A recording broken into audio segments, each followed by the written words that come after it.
batting well is one of the most satisfying skills in cricket. There's nothing better than hooking that quick delivery to the boundary or playing a classic front foot cover drive for four. Two of the guys who have managed to master all the strokes in the coaching manual are Ricky Ponting and Michael Slater.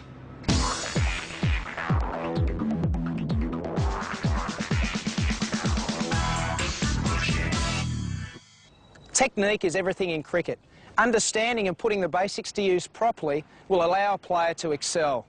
An example of this is the batting grip.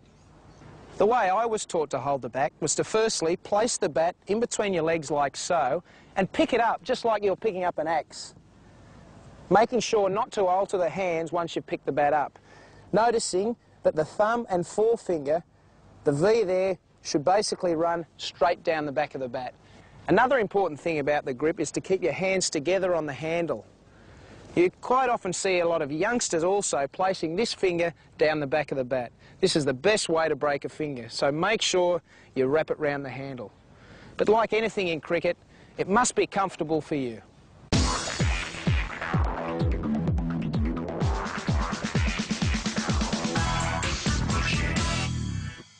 Getting the simple things right in cricket will allow you to play to your best. Getting your batting stance right is just as important. My batting stance, I basically have my feet about shoulder width apart with my weight on my toes, which allows me to move my feet freely and quickly, and I place the bat behind my back toe. I find that if your feet are too far apart, then you've got your basis of support is too great and you can't move your feet quickly, as is if your weight's on your heels. You're just too sluggish, and when you need quick footwork, you can't do it. If your feet are too close together, you become a little unstable and you can fall all over the place. So I find the best for me, feet shoulder width apart, weight on my toes, elbow pretty well towards the bowler.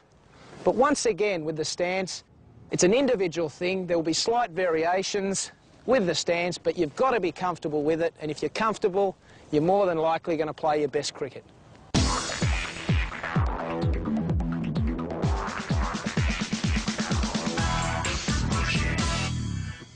Just as important as playing a shot is leaving one alone, and this includes getting out of the way of a delivery that could hit you. But simply ducking and moving isn't the best way to go about it. If you fail to keep your eye on the ball, then you run the risk of being hit, or even getting out if the ball does something that you don't expect. There are a number of ways of doing this. You could sway out of the way towards leg, keeping your eye on the ball and keeping your hands and bat down. Or else you could duck under it. Just don't be tempted to leave your bat in the air, as it becomes a target for the bowler to hit and present a catch. The most important thing is to keep your eye on the ball right out of the bowler's hand, allowing the batsman to make an early judgment as to whether he's going to play the ball or let it go. It's well played again. 143.7. Robert Key is a good back foot player.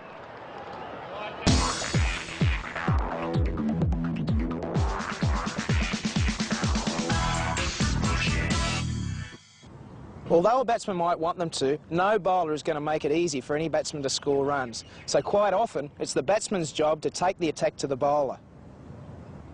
Getting into the correct position to play a shot is extremely important, so this means good footwork. Not just racing down the pitch at the ball, but a movement which allows you to maintain balance and get into the correct position early. Some are better at it than others.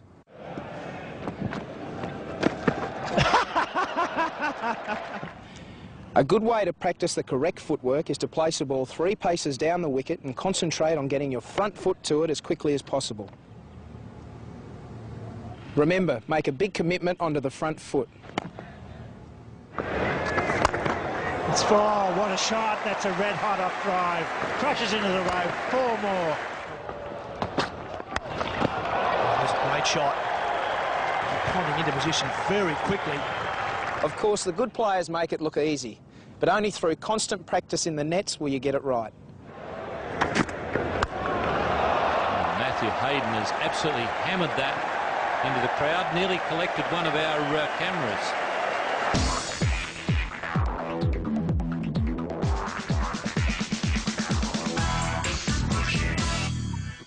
Getting into the correct position is the key to playing the correct stroke.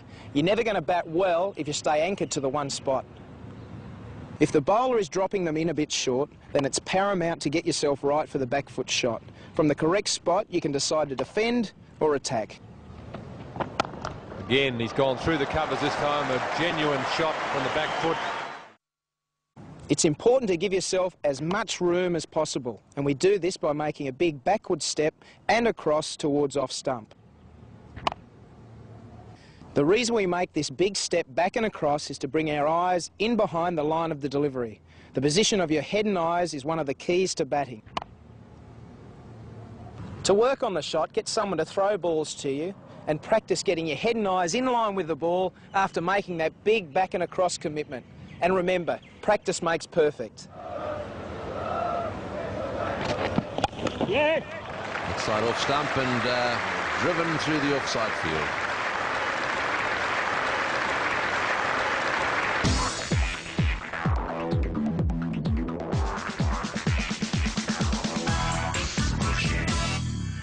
The front foot shot is the one that symbolises an aggressive gesture from a batsman.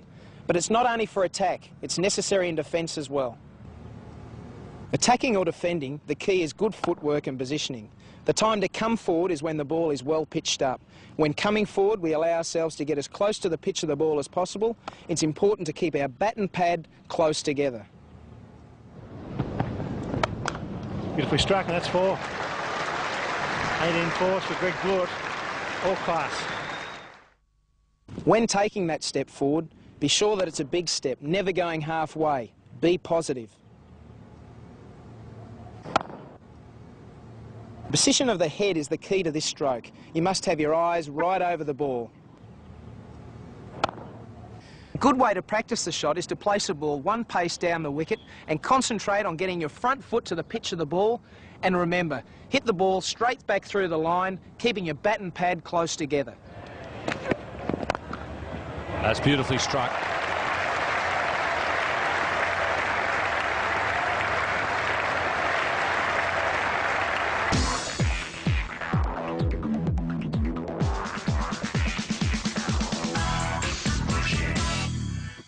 You can't win a cricket match without scoring runs, and to score runs, you must play shots. One of my favourites is the cut shot.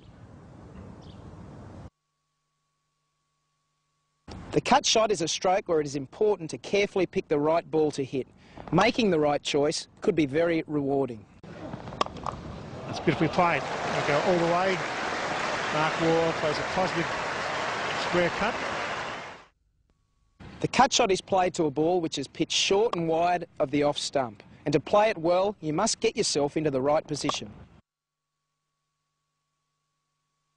As with any back foot stroke, the first movement should be a big step back and across. This ensures your head is moving towards the line of the ball.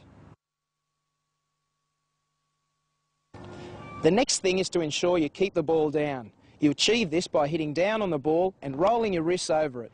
Once again, get those feet into the correct position and watch the ball closely.